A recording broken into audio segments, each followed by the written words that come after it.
எதுவென்று புரியவில்லை. வாய்விட்டு அழவும் வசதி இல்லை. வெந்த புண்ணில் அல்லவோ வேலும் பாய்ந்தது. விதியால் வந்ததா இல்லை, சதியால் வந்ததே தொல்லை.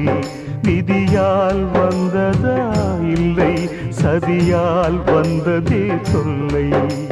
வானத்தை பார்த்தேன், பூமியை பார்த்தேன், மனுஷனை இன்னும் பார்க்கலையே. நான் பிறந்தது அழுதிடத்தானா, ஏ விதியே சரிதானா?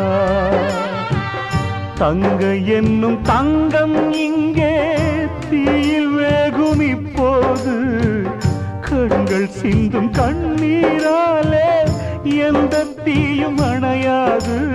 வானத்தை பார்த்தேன், பூமியை பார்த்தேன், மனுஷனை இன்னும் பார்க்கலை. நான்